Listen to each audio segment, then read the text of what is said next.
کہف کا پہلا رکوع اور 15ویں پارے کا 13واں رکوع۔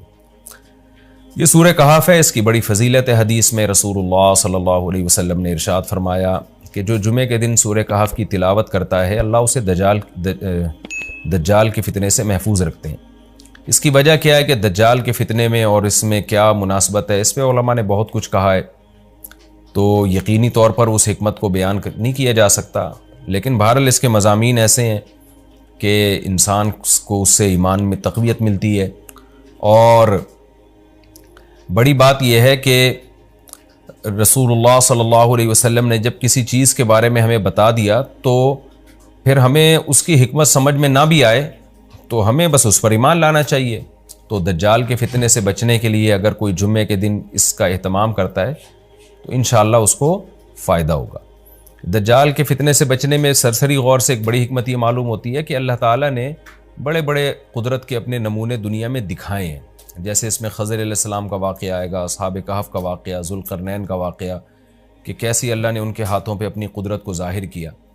تو یہ اللہ تعالیٰ کے مختلف کام ہیں۔ یاجوج ماجوج کا تذکرہ بھی آئے گا اس میں، تو اس میں ہمیں پتہ چلتا ہے کہ اللہ کی قدرتوں میں بہت بڑی بڑی قدرتیں، اللہ مخلوق سے بھی بعض دفعہ بڑے بڑے کام لے لیتے ہیں۔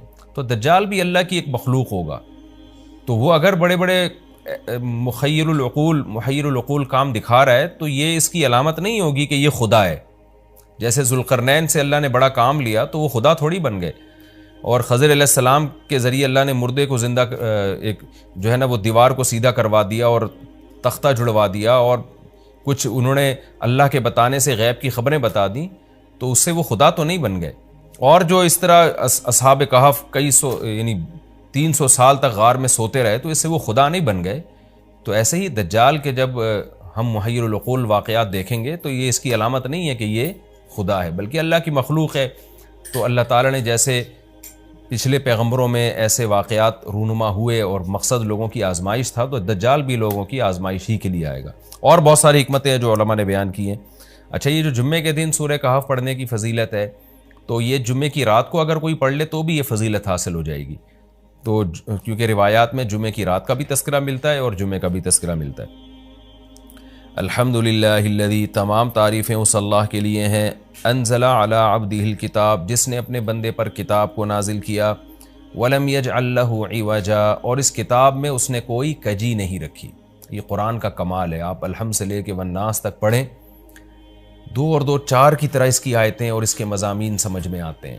قرآن کے علاوہ کوئی بھی مذہبی کتاب آپ پڑھ لینا تو آپ کو سمجھ میں نہیں آئے گی کہ یہ کیا کہا جا رہا ہے اس میں، اور وہ باتیں نیچر کو اپیل بھی نہیں کریں گی، اور انسان وسوسوں کا شکار ہو جائے گا اور مصیبت میں پڑ جائے گا۔ لیکن قرآن کے دعوے کتنے واضح ہیں، اور دعووں میں تناقض نہیں ہے۔ قرآن نے کہا خدا ایک ہے، ہر جگہ یہی کہا کہ ایک ہے۔ محمد صلی اللہ علیہ وسلم کو کہا کہ نبی ہیں، بشر ہیں نبی ہیں، تو بشریت کو ثابت کیا قرآن نے۔ جہاں نبی صلی اللہ علیہ وسلم سے اوٹ پٹانگ معجزوں کا مطالبہ کیا گیا تو بتا دیا گیا میں بشر ہوں۔ ایک ہی دعویٰ رہا ہے مسلسل شروع سے آخر تک، اور آخری نبی ہونے کا جب دعویٰ کیا گیا تو آخری ہی، یہ نہیں کہ پھر قرآن میں اشارے دے دیے ہوں کہ کوئی اور نبی بھی آئے گا۔ تو تناقض نہیں ہے قرآن میں۔ نماز کو فرض کیا تو نماز فرض ہے۔ تو یہ جتنے مضامین، پھر اخلاقیات کی جو تعلیم دی وہ تعلیم سیم ہے۔ تو یہ ہے کہ عوج نہیں ہے، بالکل نیچر کو اپیل کرنے والی 2 اور 2 4 کی طرح صاف ستھری باتیں ہیں قرآن مجید میں۔ یہ خود قرآن کا ایک بہت بڑا معجزہ ہے۔ آپ کبھی بھی کسی جھوٹے آدمی کو جب سنیں گے نا، اس کی باتوں میں ٹکراؤ بہت ہوگا۔ میں ایک دفعہ تحقیق کر رہا تھا، یہ منکرین حدیث جو ہیں جنہوں نے کہا دعویٰ کیا کہ حدیث حجت نہیں ہے، تو ہمارے شیخ حضرت مفتی رشید احمد صاحب رحمہ اللہ تعالی نے اصل الفتاویٰ کی 2 جلد میں ان کے خلاف بہت کچھ لکھا ہے۔ تو اس میں ایک بڑی دلچسپ بات یہ تھی کہ جب یہ منکرین حدیث کا جو بانی ہے نا، پرویز نام تھا اس کا، پورا نام اس وقت ذہن میں نہیں ہے، تو اس کی کتابوں سے حضرت نے تناقض نکالا۔ مفتی رشید احمد صاحب رحمۃ اللہ علیہ نے تناقض کیا نکالا؟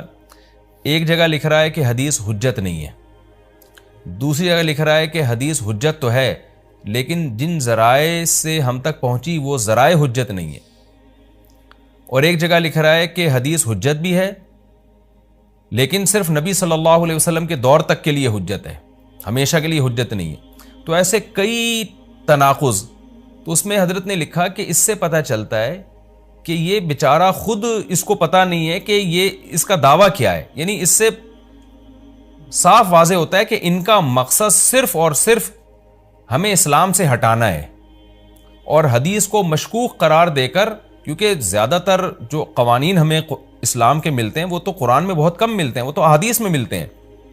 قرآن تو زیادہ تر عقیدے کی بات کرتا ہے، آخرت کے تصور کو ہماری نظروں میں اجاگر کرتا ہے، اخلاقیات سکھاتا ہے. مسائل، فقہی مسائل، وہ تو زیادہ تر احادیث میں ہیں، اسلامی قانون جسے ہم کہتے ہیں. تو مقصد اس کا یہ ہے کہ اسلامی قانون سے کسی طرح لوگوں کو ہٹایا جائے. تو جیسے جس وقت بن پڑی وہ دعویٰ اس نے کر دیا. کبھی مجلس دیکھی کہ یار اس وقت یہ دعویٰ کرنا زیادہ مناسب ہے کہ حدیث حجت تو ہے، لیکن جن ذرائع سے پہنچی وہ ذرائع قابل اعتماد نہیں ہے، تو وہاں اس نے یہ دعویٰ کر دیا. تو جھوٹا آدمی کسی ایک بات پہ ٹکتا نہیں ہے. آپ مرزا غلام احمد قادیانی کے دعووں کو دیکھ لیں اس کی کتابوں میں، کہیں وہ لکھتا ہے کہ میں نبی نہیں ہوں، میں تو امام ہوں، اور کہیں لکھتا ہے کہ میں، شروع میں اس نے یہ دعویٰ کیا تھا کہ میں نبی نہیں ہوں، میں امام مہدی ہوں. پھر اس نے دعویٰ کیا میں حضرت وہی عیسیٰ علیہ الصلوۃ والسلام جو مسیح موعود وہ ہوں. اس کی کتابوں میں اتنا ٹکراؤ ہے. وجہ اس کی ہے کہ باطل کا ایک ہدف ہوتا ہے، تو وہ دیکھتا ہے کہ جیسا دیس ویسا بھیس. جیسے اس کا ہدف ہوتا ہے شہرت، دولت، اور یا لوگوں میں پھوٹ ڈالنا، یا کوئی منصب حاصل کرنا کسی سے، تو وہ پھر دیکھتا ہے کہ جس وقت جو طریقہ اس کو سوٹیبل لگتا ہے نا، وہ وہی طریقہ اختیار کر لیتا ہے. تو ہر باطل میں یہ ہوتا ہے. آج بھی ہم دیکھتے ہیں جو اہل باطل ہوتے ہیں وہ کسی ایک بات پہ ٹکتے نہیں ہیں. ایک تو ہوتا ہے نا انسان سے غلطی سے ایک دعویٰ ہو گیا اس سے رجوع کر لے، وہ ایک الگ چیز ہے، وہ تو ہر انسان سے خطا ہو سکتی ہے. لیکن اہل باطل کے دعووں میں بہت ٹکراؤ ہوتا ہے، وہ کسی ایک بات پہ ٹکتے نہیں ہیں. آج بہت سارے اسکالرز ایسے ہیں کہ آپ جب ان کی تقریریں سنیں گے یا ان کی کتابیں پڑھیں گے تو انہیں بہت ٹکراؤ نظر آئے گا. اسی سے صاف پتہ چل جاتا ہے کہ یہ لوگ اپنے دعوے میں مخلص نہیں ہیں، ان کا مقصد پھوٹ ڈالنا ہے. تو جتنی جو تحریف شدہ آسمانی کتابیں ہیں، یہ جتنے باطل مذاہب ہیں، ان میں بھی آپ کو یہ ٹکراؤ نظر آئے گا. تو قرآن یہ دعویٰ بار بار کرتا ہے کہ اللہ تعالیٰ نے جو کلام اپنے حبیب صلی اللہ علیہ وسلم پہ نازل کیا اس میں آپ کو عوج نظر نہیں آئے گا، کوئی کجی نظر نہیں آئے گی. بہت واضح 2 اور 2 4 کی طرح وہ اپنے دعووں کو دعوے کرتا ہے قرآن مجید، اور اس پر دلائل قائم کرتا ہے. قیماً، اللہ فرماتے ہیں سیدھا سیدھا کلام ہے. لینذر بأسا، تاکہ یہ ڈرا دے. کہ اللہ تو نے اتنا صاف ستھرا کلام نازل کیوں کیا؟ اللہ کہتے ہیں 2 وجہ سے. برے لوگوں کو ڈرانے کے لیے، اچھے لوگوں کو امیدیں دلانے کے لیے، تاکہ برے لوگ برائی سے بچیں اور اچھے لوگوں کو موٹیویشن ملے. یہ دعویٰ بھی قرآن کا کتنا پیارا اور کتنا صاف ستھرا ہے. برائی کو ختم کرنا چاہتا ہے قرآن، اچھائی کو پروموٹ کرنا چاہتا ہے. لینذر باسا شدیدا، ہم نے کیوں نازل کیا؟ تاکہ یہ ڈرا دے شدید عذاب سے، من لدنہ، اللہ کی طرف سے، یعنی اللہ کی طرف سے ڈرا دے. وَيُبَشِّرَ الْمُؤْمِنِينَ، اور ایمان والوں کو خوشخبریاں سنا دے. کون سے ایمان والے؟ الَّذِينَ يَعْمَلُونَ الصَّالِحَاتِ، جو اچھے اعمال کرتے ہیں. کیا خوشخبری سنا دے؟ ان لہم اجرا حسنا، کہ ان کو اجر ملے گا بہت اچھا، اور ایسا اجر ملے گا ماکثین فیہ ابدا، رہیں گے اس اجر میں وہ ہمیشہ ہمیشہ. وینذر الذین قالوا، اور تاکہ یہ کلام ڈرا دے ان لوگوں کو، الذین قالوا، جو کہتے ہیں اتخذ اللہ ولدا.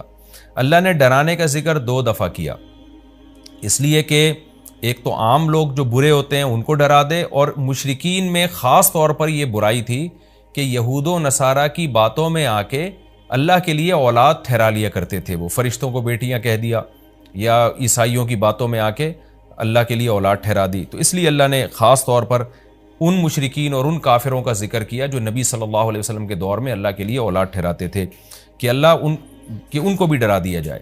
وَيُنذِرَ الَّذِينَ قَالُوا، اور ڈرا دے ان لوگوں کو جو کہتے ہیں اتخذ اللہ ولدا، کہ اللہ نے ٹھہرا لی ہے اولاد.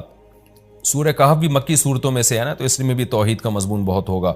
ما لہم بہ من علم، نہیں ہے ان کے لیے اس دعوے پر کوئی دلیل. ولا لآبائہم، اور نہ ان کے باپ دادا کے پاس کوئی دلیل تھی. یہ اکثر کہتے تھے نا بھائی ٹھیک ہے ہمارے پاس دلیل نہیں ہے لیکن ہم اپنے باپ دادا کو فالو کرتے ہیں. تو اللہ کہتے ہیں تمہارے باپ دادا کے پاس کون سے اس دعوے کی کوئی دلیل تھی. اور یہ جملہ ہلکا نہیں ہے. کبرت کلمۃ، بہت بڑا ہے یہ کلمے کے اعتبار سے. ایسا کلمہ جو ان کی منہ سے نکلتا ہے، منہ سے نکلنے والا کلمہ، یہ بہت بڑا کلمہ ہے، بہت بھاری ہے زمین اور آسمان پر، کہ اللہ کے لیے اولاد ٹھہرا دی.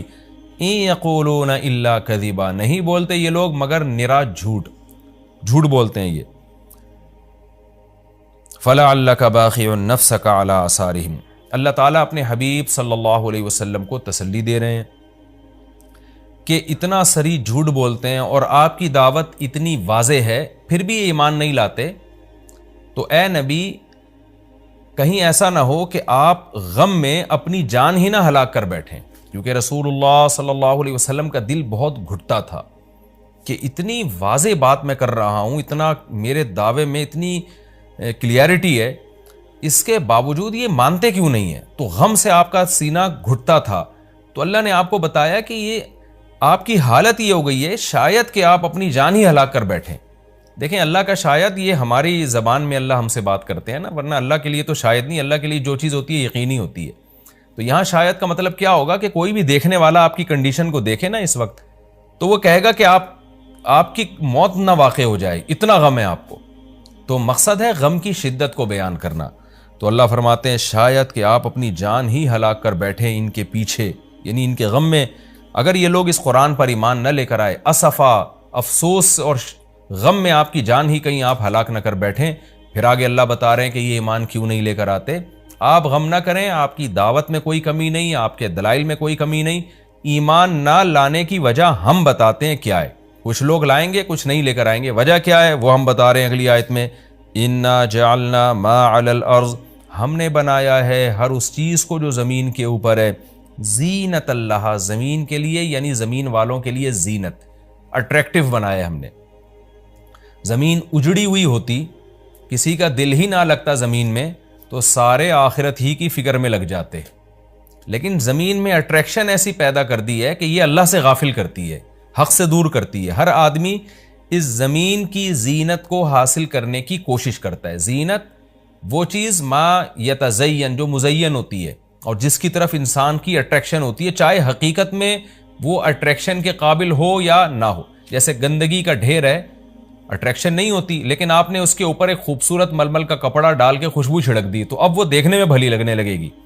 تو جو چیز دیکھنے میں بھلی لگتی ہے اس کو مزین کہا جاتا ہے، چاہے حقیقت میں ہو یا نہ ہو۔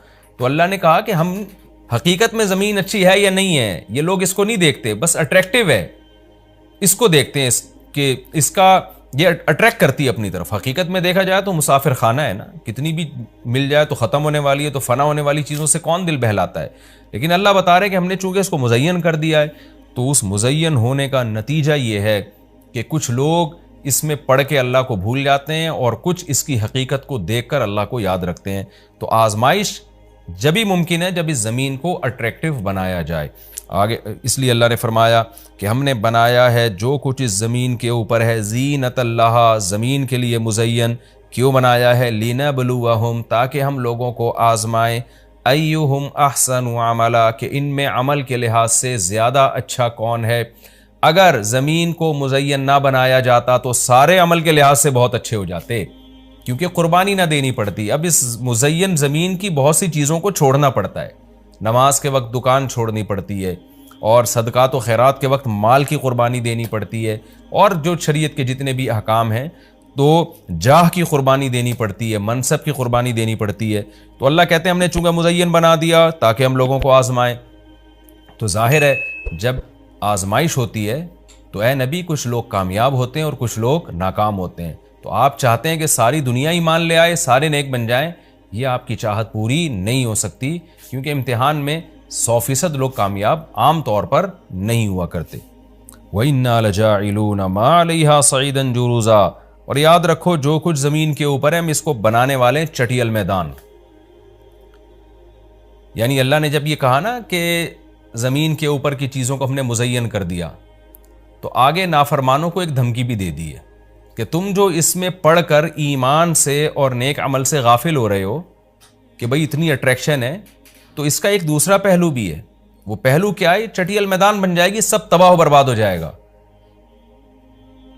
یعنی ایگزامینیشن ہال میں جب جو نعمتیں آپ کو دی جاتی ہیں وہ ہمیشہ کے لیے تھوڑی دی جاتی ہیں، وہ تو اس وقت تک کے لیے دی جاتی ہیں جب تک امتحان چل رہا ہے، اس کے بعد وہ لے لی جاتی ہیں واپس۔ تو اسی طرح اللہ اس زمین کو ختم کر دیں گے، اور تب پوری ترقی، جو انسان کی جتنی بھی ترقی ہے زمین میں اور کائنات میں، ساری زمین بوس ہو کے ختم ہو جائے گی، اور اللہ تعالیٰ جس مقصد کے لیے انسان کو پیدا کیا گیا اس مقصد کے بارے میں انسان سے سوال کریں گے۔ ام حسبت ان اصحاب الکہف والرقیم۔ قرآن نے یہ کچھ تمہید بیان کی کہ یہ دنیا آزمائش کے لیے اور سب کچھ ختم ہو جائے گا، جو قرآن کا اصل مقصود ہے۔ اب قرآن ایک واقعے کی طرف آتا ہے۔ مشرکین مکہ یہود و نصارہ سے بہت سی چیزیں سنا کرتے تھے، اور یہود آ کے ان کو چپکے چپکے گائیڈ کرتے تھے کہ جس نے نبوت کا دعویٰ کیا ہے نا، تم ان سے یہ سوال پوچھو، تم ان سے یہ سوال پوچھو۔ پھر یہود دیکھتے تھے کہ ہماری تورات کے مطابق جواب ملتا ہے کہ نہیں ملتا، تو ان کا یعنی خیال یہ تھا کہ محمد صلی اللہ علیہ وسلم جواب نہیں دے پائیں گے تو ہم بتائیں گے دیکھو ہماری تورات میں تو یہ لکھا ہے، اگر یہ اللہ کے نبی ہیں تو یہ تو ہر آسمانی کتاب یہ واقعہ بیان کرتی ہے، تو قرآن کیوں بیان نہیں کر رہا؟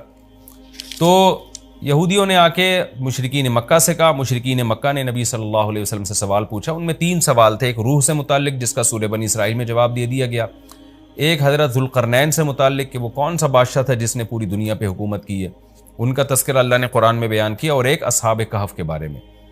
تو اب قرآن ان کے واقعے کو بیان کر رہا ہے۔ ام حسبت ان اصحاب الکہف والرقیم کانوا من آیاتنا عجبا۔ اے نبی آپ یہ سمجھتے ہیں کہ اصحاب کہف اور جبل والے، پہاڑ والے لوگ، غار اور پہاڑ والے لوگ کیا ہماری نشانیوں میں سے بڑی عجیب نشانی تھے؟ کیا آپ یہ سمجھتے ہیں؟ یعنی یا تو اس کا جواب یہ کہ واقعی یہ نشانی تھے، یا یہ کہ یہ اتنی بڑی نشانی نہیں تھے جتنی بڑی اس کائنات کو بنا دینا بڑی نشانی ہے۔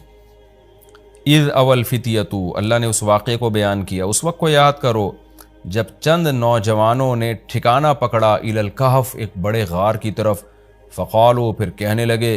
اب دیکھیں قرآن جب واقعہ بیان کرتا ہے نا، تو سوال تو مشرکین نے اصحاب کہف کا پوچھا تھا، بتا دیا جاتا بھئی ایک زمانے میں اصحاب کہف تھے، جو مشرک بادشاہ تھا جس کے ظلم سے تنگ آ کے وہ علاقہ چھوڑ کے چلے گئے، اور 300 سال غار میں رہے، اور پھر 300 سال کے بعد واپس آئے، اور لوگوں نے پھر بڑی عقیدت کی، محبت کی، بس اتنا کافی تھا۔ لیکن قرآن واقعہ اس انداز سے بیان کرتا ہے کہ اس میں اسباق ملنا شروع ہو جائیں، ہمیں اس میں اسباق ملنا شروع ہو جائیں۔ اب دیکھیں شروع کیسے کیا جا رہا ہے۔ کیا تم یہ سمجھتے ہو کہ اصحاب کہف کا واقعہ کوئی عجیب واقعہ ہے؟ یعنی اللہ کے لیے تو کوئی عجیب نہیں ہے، یعنی انسانوں پر گویا اللہ تعجب کر رہے ہیں کہ اس واقعے کو تم عجیب سمجھ رہے ہو، اور اس سے بڑے عجیب کام جو ہم نے کر دیے، پانی کے قطرے سے انسان کو بنا دیا اور اتنا بڑا نظام بنا دیا ہم نے کائنات کا، اس کو عجیب نہیں سمجھ رہے۔ تو یہ انسان کی بھی عقل ہے نا کہ ایک واقعہ عجیب و غریب ہو جائے تو اس پہ حیران ہو رہا ہوتا ہے، اور وہ پوری کائنات بن گئی اور انسان کا پانی سے وجود میں آ جانا، چونکہ یہ ہم اس کے عادی ہو چکے ہیں یہ منظر دیکھنے کے، تو یہ ہمارے نظر میں عجیب نہیں رہا، ورنہ حقیقت میں تو اس سے زیادہ عجیب کام اللہ کر چکا ہے۔ تو ایک تو سبق اللہ نے ہمیں یہ بتایا اس واقعے میں کہ یہ واقعہ اتنا عجیب نہیں جتنا اللہ کے دوسرے کام زیادہ عجیب ہیں۔ تو قرآن واقعہ بیان کرتا ہے اس انداز سے تاکہ ہمیں اس سے اسباق ملیں۔ اذ اول فتیۃ الی الکہف، نوجوانوں نے غار میں پناہ لی، فقالوا ربنا، اور کیا کہنے لگے، اے ہمارے رب، آتنا من لدنک رحمہ، تو دے ہمیں اپنی طرف سے رحمت، اور ہیئ لنا من امرنا رشدا، ہمارے معاملے میں کوئی رشد کا انتظام کر دے، یعنی درستگی کا انتظام کر دے۔ اس میں کیا سبق ملتا ہے کہ جو مشرک بادشاہ تھا، کافر بادشاہ تھا، چند نوجوان اسلام لے کر آئے، اللہ کے برحق دین کو قبول کیا، ان کو یہ یقین تھا کہ ہم اس علاقے میں رہ کر اپنے دین اور مذہب پہ قائم نہیں رہ سکتے، لہذا انہوں نے ارادہ کیا ہم ہجرت کرتے ہیں۔ تو اب ہجرت کر کے جائیں کہاں؟ تو اللہ سے دعائیں مانگ رہے ہیں۔